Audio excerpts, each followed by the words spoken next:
Hello दोस्तों, मेरा नाम सतीश यादव है और आप लोग देख रहे हैं मेरा चैनल आदर्श कोचिंग सेंटर। तो दोस्तों, आप लोग को आदर्श कोचिंग सेंटर में स्वागत है। दोस्तों, आज की इस वीडियो में हम आप लोग को बताने जा रहे हैं क्लास 10th के वर्णिका हिंदी के चैप्टर नंबर 2 का ऑल क्वेश्चन आंसर, जिस अध्याय का नाम है ढहते विश्वास।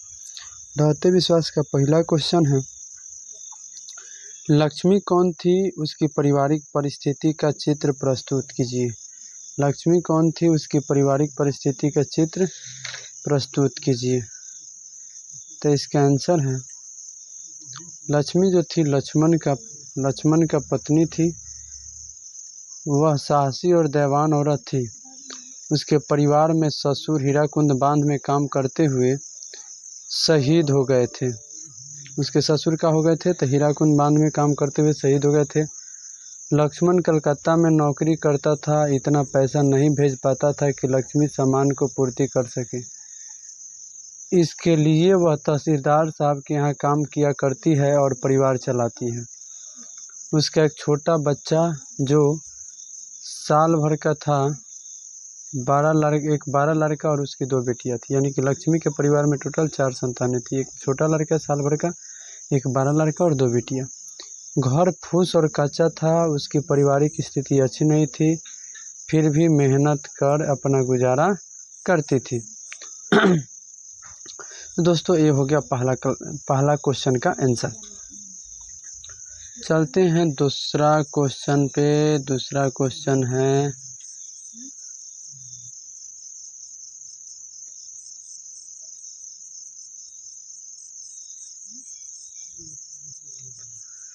दूसरा क्वेश्चन है, कहानी के आधार पर प्रमाणित करें कि उड़ीसा का जनजीवन बाढ़ और सूखा से प्रभावित रहा है। तो दूसरा क्वेश्चन का आंसर दोस्तों हम आप लोग को, तो दूसरा क्वेश्चन का आंसर है,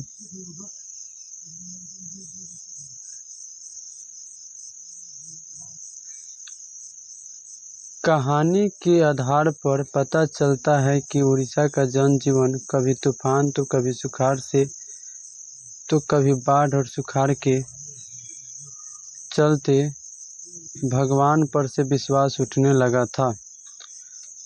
प्रत्येक वर्ष किसी न किसी प्राकृतिक विपदा से सामना करना पड़ता था। लोग विचलित हो गए थे।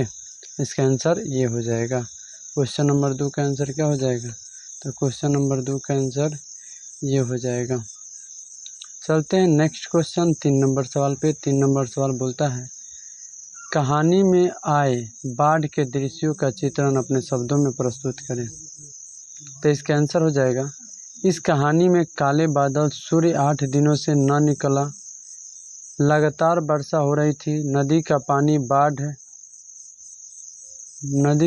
बढ़ रहा था। यह सुनकर के डर लग रहा था। जब बांध टूटने का खतरा दिखाई दे रहा था तो बांध को बचाने के लिए लोग रात दिन काम कर रहे थे।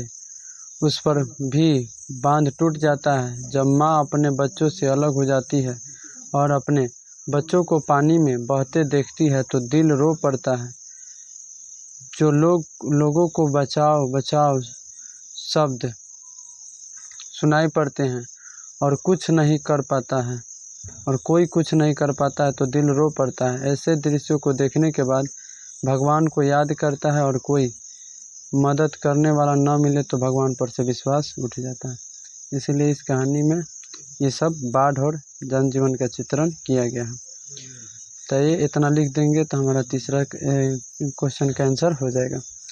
चलते हैं 4 नंबर सवाल पे। 4 नंबर सवाल कह रहा है, कहानी के शीर्षक की सार्थकता पर विचार करें। यानी कहानी के शीर्षक ढहते विश्वास क्यों है, इसकी सार्थकता पर विचार करना।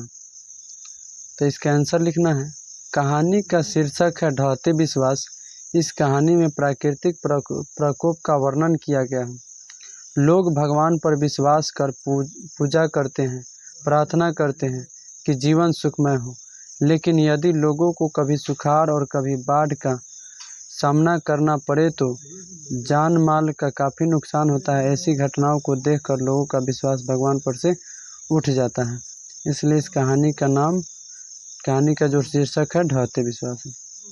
चलते हैं 5 नंबर सवाल पे। 5 नंबर सवाल है लक्ष्मी की व्यक्तित्व पर विचार करें। तो इसका आंसर हम आप लोगों को बताने जा रहे हैं।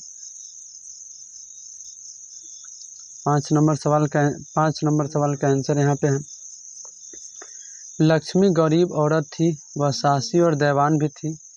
लक्ष्मी कुशल गृहिणी थी, मेहनती थी, अपने परिवार की देखरेख अच्छे तरीके से करती थी, अपने बच्चों का ध्यान रखती थी, सामाजिक कार्यों के लिए बच्चों को भेजती भी थी। इतना लिख देना लक्ष्मी के व्यक्तित्व के बारे में। आगे चलते हैं नेक्स्ट क्वेश्चन पे, जो कि 6 नंबर सवाल है। यहाँ पे 6 नंबर सवाल है और 6 नंबर सवाल है बिहार का जनजीवन भी बाढ़ और सूखा से प्रभावित होता रहा है, इस संबंध में आप क्या सोचते हैं, लिखिए। तो इसका आंसर हो जाएगा बिहार का जनजीवन हमेशा बाढ़ से प्रभावित होता रहा है। बिहार के 3 खंड है, दक्षिण बिहार, मध्य बिहार और उत्तर बिहार। उत्तर बिहार में लगभग प्रत्येक साल बाढ़ आती है, काफ़ी जान माल का नुकसान होता है। वर्ष 2009 में कोसी बांध टूट गया था, काफ़ी लोगों की मृत्यु हुई और करोड़ों की संपत्ति का नुकसान हुआ। 1976 में मध्य बिहार में बाढ़ आया, 1986 में बाढ़ आया, 1977 में सुखाड़। इस तरह हम देखते हैं कि बिहार में भी बाढ़ और सुखाड़ हर साल आता है। बिहार के विकास के लिए सुखाड़ और बाढ़ से निजात होना चाहिए। इसके लिए ज़रूरी है कि नदियों का आपस में जोड़ दिया जाए ताकि निजात मिल सके। तो मेरा चैनल का नाम है आदर्श कोचिंग सेंटर, आप लोग यूट्यूब पे सर्च करिए और इसको सब्सक्राइब करिए। 22 सतीश सर मेरा कॉन्टेक्ट नंबर है, आप लोग चाहेंगे तो यहाँ पे कॉल करके हमसे बातचीत कर सकते हैं। कोई भी क्लास का नोट्स चाहिए, क्लास 9th या 10th का ऑल चैप्टर का नोट्स चाहिए तो नोट्स इस पर उपलब्ध है।